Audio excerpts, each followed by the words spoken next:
आज जो हिंदू धर्म का रूप हमारे सामने है, उसमें बहुत सी बातें इस धर्म की आत्मा के विपरीत दिखती हैं। उन्हें देवी देवताओं के नाम पर चढ़ाना न केवल देवताओं का अपमान है, बल्कि उन्हें क्रूर और हत्यारा दिखाने जैसा है। पशु बलि केवल पाप नहीं है, बल्कि धर्म पर एक धब्बा है।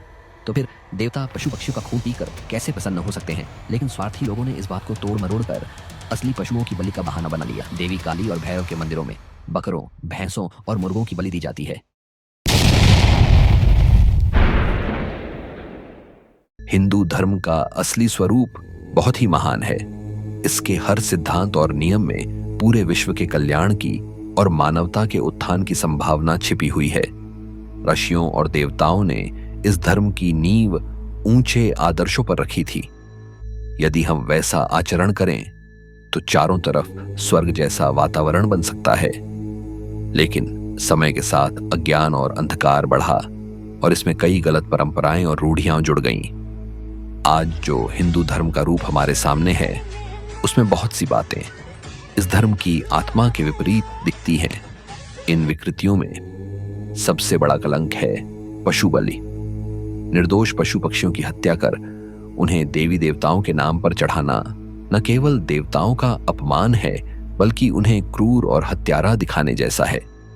वास्तव में तो देवता दया और करुणा के प्रतीक हैं। वे कभी भी खून खराबा देखकर प्रसन्न नहीं हो सकते। जिसे बलि से प्रसन्न बताया जाए, वह देवता नहीं, असुर ही कहलाएगा। देवताओं को कलंकित करने वाला यह कर्म हमें आशीर्वाद नहीं देता, बल्कि रोग, दुख और संकट ही लाता है। ऐसे लोगों के जीवन में शांति और समृद्धि बहुत कम दिखती है। पशु बलि केवल पाप नहीं है, बल्कि धर्म पर एक धब्बा है। जिस धर्म की नींव दया और अहिंसा में हो, उसमें मासूम प्राणियों का खून बहाना धर्म नहीं, अधर्म है। यदि कोई स्वाद या आदत से मांस खाता है, तो यह उसकी निजी कमजोरी है। लेकिन जब यही काम देवी देवताओं के नाम पर किया जाता है, तब अहिंसा और दया जैसे मूल आदर्शों पर सीधा प्रहार होता है। सच्चे धर्म प्रेमी लोग इसे देखकर पीड़ा अनुभव करते हैं। हिंदू धर्म का असली संदेश है दया, प्रेम, भाईचारा और हर प्राणी के साथ स्नेहपूर्ण व्यवहार। तो फिर देवता पशु पक्षियों का खून पीकर कैसे प्रसन्न हो सकते हैं? हमारे शास्त्रों में ऐसा कहीं नहीं लिखा है। हाँ, यह जरूर कहा गया है कि अपने भीतर के दोषों और बुराइयों को पशु मानकर उनका त्याग करो। लेकिन स्वार्थी लोगों ने इस बात को तोड़ मरोड़ कर असली पशुओं की बलि का बहाना बना लिया।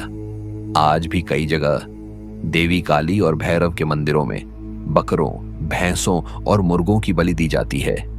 नवरात्रि के दिनों में यह क्रूरता अपनी चरम सीमा पर पहुंच जाती है। कई मंदिरों का दृश्य बूछड़ खाने जैसा हो जाता है। उसे देखकर कोई भी संवेदनशील इंसान कांप उठेगा और सोचेगा, क्या यह सचमुच देव मंदिर है? हकीकत यह है कि देवता कभी भी हत्या से प्रसन्न नहीं हो सकते। जो हत्या से खुश हो, वह देवता कहलाने योग्य नहीं है। माता भगवती तो करुणा और वात्सल्य की मूर्ति है। जब सामान्य मां अपने बच्चे की पीड़ा सह नहीं सकती, तो जगत की माता अपने सामने निर्दोष प्राणियों का खून कैसे सह सकती है?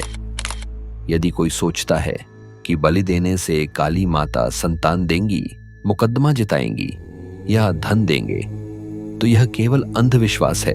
वास्तविकता इसके बिल्कुल उलटी है। देवता सत्कर्म से प्रसन्न होते हैं, पाप से नहीं। हत्या से तो वे नाराज होते हैं और शाप ही देते हैं। माता का हृदय करुणा का सागर है। वे मनुष्यों ही नहीं, हर पशु पक्षी की भी माता है। उनके नाम पर बलि देना मानो उनके हृदय पर प्रहार करना है।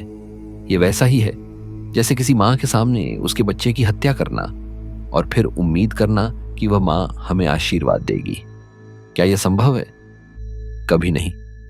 वह मां उस अपराधी को आशीर्वाद नहीं, शाप ही देगी। पशु बलि न केवल पाप है, बल्कि हिंदू धर्म की आत्मा के खिलाफ भी है। यह धर्म की उस छवि को बिगाड़ देता है जिसे ऋषि मुनियों ने दया और अहिंसा पर खड़ा किया था।